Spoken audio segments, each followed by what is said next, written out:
मुख्यमंत्री पुष्कर सिंह धामी के बाद यूके एसएससी के सचिव एसएस रावत ने कहा कि आयोग में कई ऐसे पद और कर्मचारी हैं जिनके ऊपर सवालिया निशान खड़े हो रहे थे। ऐसे में आयोग की छवि को स्वच्छ बनाने के लिए सख्त कदम उठाते हुए उनके द्वारा ऐसे अधिकारियों और कर्मचारियों को हटाने का काम किया गया है जो लंबे समय से एक ही पद पर जमे हुए थे और उनके ऊपर भ्रष्टाचार के आरोप लग रहे थे।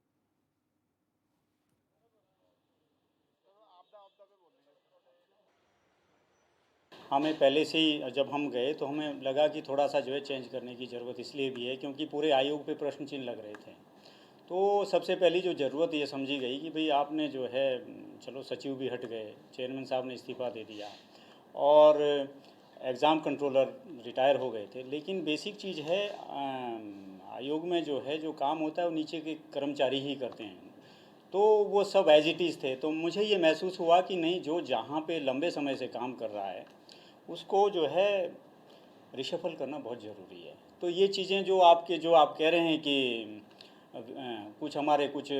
कर्मचारी ऐसे हैं जिनके खिलाफ विजिलेंस इंक्वायरी जो है सेटअप हुई है, तो ये तो आप मेरे ख्याल से कल परसों की बात होगी। मैं ये आदेश 5 तारीख को ही कर चुका हूँ और 5 तारीख को ही मैंने जो है जिन पे जो है ज़्यादा एलिगेशन लग रहे थे कि उसके लापरवाही के, तो उनको मैंने वो जो की पोस्टों पे थे और वैसी जगहों पे थे, परीक्षा जैसी जगहों पे, तो उनको मैंने जो है वो रिशफल कर दिया, हटा दिया। देखिए, अभी चूँकि लोगों का ये लंबे समय से भर्ती प्रक्रियाएं चल रही थी और मैं समझता हूँ कि 1 दशक से ज़्यादा हो गया लगातार इन भर्तियों की गड़बड़ियाँ सामने आई हैं। हमने कहा है कि आगे भविष्य में कोई भी गड़बड़ी ना हो, किसी भी सेक्टर में ना हो, कोई भी जो भर्ती प्रक्रिया है वो पारदर्शी हो, जिससे कि हमारे जो नौनिहाल हैं, बच्चे हैं, उनका जो एक विश्वास डगमगाया है आने वाले समय के लिए वो दृढ़ हो जाए कि अगर वो भर्ती परीक्षा में भाग ले रहे हैं, अगर उनके अंदर योग्यता क्षमता है तो कोई उनको रोक नहीं सकता। हमारे साथ हमारे संवाददाता अस्करी जाफरी लाइव जुड़ चुके हैं। अस्करी, मुख्यमंत्री भी कह रहे हैं कि जांच चल रही है,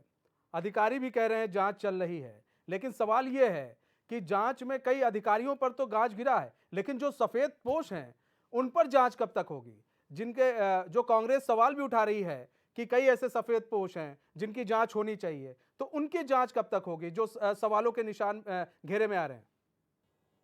देखिए बिल्कुल मनीष, जिस तरह से यूके ट्रिपल एससी में बैकडोर भर्तियों को लेकर एक बड़ा मामला सामने आया है और प्रदेश में बहुत लंबे वक्त से जो है ये मामला चल रहा है, जिसको लेकर तमाम युवा जो हैं वो सड़कों पर भी हैं। एक सवाल यहाँ पर ये उठता है, अगर जिस तरह से रिशफल होने की बात हो रही है, यूके ट्रिपल एससी को रिशफल करने की बात करें प्रदेश के मुखिया, तो उसमें जिस तरह से पूर्व जो सचिव हैं यूके ट्रिपल एससी संतोष बडोनी, उनको भी हटा दिया गया था। इसके अलावा अगर हम बात करें जो डांगी हैं उनको भी अपने पद से पदमुक्त किया गया था। लेकिन ऐसे में सवाल जो आपने किया है वो बहुत जायज़ सवाल है। आपका सवाल जिस तरह से आपने किया, जब तमाम जो सफ़ेद पोश हैं आखिर उन पर कार्रवाई कब होगी, सवाल बिल्कुल जायज़ है, क्योंकि जिस तरह से लंबे समय से तमाम जो छोटे बड़े अधिकारी हैं उन पर गाज तो गिर रही है और उन पे एसआईटी विजिलेंस की जो है जांच भी बैठा दी गई है। लेकिन ऐसे में सवाल ये उठता है, तमाम जो सफ़ेद पोश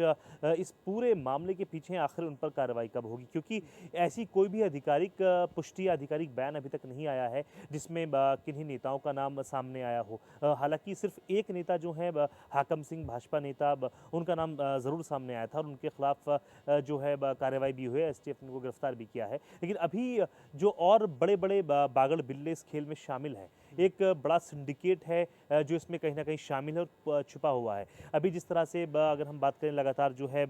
गिरफ्तारियां चल रही हैं, एसटीएफ ने जिस तरह से 36 से ज़्यादा गिरफ्तारियां की हैं, जिसमें सादिक मूसा जैसे नाम शामिल हैं। उसके बाद अगर हम बात करें जिस तरह से विजिलेंस की जांच बैठाई गई है बड़े कुछ अधिकारियों पर यूके ट्रिपल एससी के, तो ये ठीक है, एक अच्छा कदम है प्रदेश सरकार का, लेकिन जो सफ़ेद पोश हैं, जो राजनीतिक व्यक्तित्व हैं, आखिर उनके खिलाफ कार्रवाई कब होगी, ये तमाम जो है सवाल बने हुए हैं। क्योंकि कई इस तरह के सूत्र हैं कि कोई और बड़े नेता जो हैं वो इस पूरे प्रकरण में शामिल हैं, लेकिन अभी आधिकारिक रूप से और नेताओं के नाम सामने नहीं आ रहे हैं। लेकिन ज़रूर जिस तरह से पुष्कर सिंह धामी लगातार एक के बाद एक निर्णय ले रहे हैं और सख्त एक्शन ले रहे हैं इस तरह की तमाम धांधली बाजियों को लेकर के, तो ऐसा माना जा रहा है कि निकट भविष्य में बहुत जल्दी वो तमाम जो है सफ़ेद पोश भी बेनकाब होंगे जो इस पूरे खेल में शामिल रहे हैं और एक बड़ा जो है संपत्ति संपत्ति जो है उन्होंने अर्जित की है, तमाम जो विद्यार्थी हैं, अभ्यर्थी हैं, उनको नकल करा के, और तमाम जो नकल माफिया हैं वो कहीं ना कहीं फ़िलहाल कहीं ना कहीं छिपे बैठे हैं, उनको सामने लाने की ज़रूरत। अस्करी, सबसे बड़ी चीज़ ये है कि हम लोग राज्य सरकार को सुन रहे हैं और उनके हर बयान को बड़े बारीकी से सुनते हैं। आप भी सुन रहे हैं, आप लगातार रिपोर्टिंग भी कर रहे हैं वहाँ से और हर पहलू पर नज़र भी बनाए हुए हैं। सबसे बड़ी चीज़ ये है कि अभी तक किसी भी बयान में ये नहीं हुआ कि जो भी सफ़ेद पोश है उन पर कार्रवाई होगी। सिर्फ यही बार बार बयान आ रहा है कि अधिकारियों पर कार्रवाई हो रही है, अधिकारियों पर कार्रवाई होगी। इसीलिए जो विपक्ष है इन पर सवाल उठा रहा है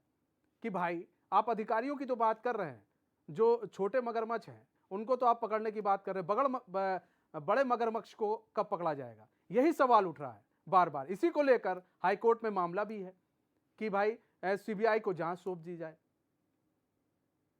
देखिए, बिल्कुल मनीष, जिस तरह से अगर हम बात करें, क्योंकि हाई कोर्ट ने 21 तारीख में जो है पूरा स्पष्टीकरण भी मांगा है, जवाब मांगा है प्रदेश सरकार से कि आपने यूके के पूरे मामले पे अभी तक क्या किया है, और सफाई मांगी है, पूरा एक स्पष्टीकरण देना होगा प्रदेश सरकार को। और बात रही तमाम जो सफ़ेद पोश हैं, आखिर वो क्यों अभी छिपे हुए हैं, उनके नाम उजागर क्यों नहीं हुए, जिस तरह से मुख्यमंत्री पुष्कर सिंह धामी तमाम जो मीडिया प्लेटफॉर्म्स पर एक ही बात रखते हुए आ रहे हैं, चाहे कितना भी रसूखदार हो, कितना भी बड़ा कोई नेता हो या उसका बैकग्राउंड पॉलिटिकली कितना भी मजबूत हो, किसी भी व्यक्ति को बख्शा नहीं जाएगा, किसी भी ऐसे आदमी को जो इस पूरे प्रकरण में शामिल है उसको कहीं से कहीं तक बख्शा नहीं जाएगा। लेकिन ज़रूर इस तरह के बयान सामने आए हैं, लेकिन कार्रवाई अभी सिर्फ एक नेता पर हुई है जो बहुत बड़ा कद उनका भी नहीं था उत्तराखंड भाजपा में, लेकिन उन पर कार्रवाई हुई है, ये सराहनीय है। लेकिन और जो तमाम बड़े नेता हैं जिनका अच्छा रसूख है, जिनके कहीं ना कहीं नाम शामिल बताए जा रहे हैं, हालांकि उनकी कोई भी स्पष्टीकरण तमाम जो प्रदेश प्रवक्ता है उन्होंने दिया है। कहीं ना कहीं पर्दे के पीछे जिन्होंने काम किए हैं और इसमें शामिल रहे हैं, अभी उस पर्दे को उठाना बाकी है। अब देखना ये होगा वो पर्दा कब उठता है।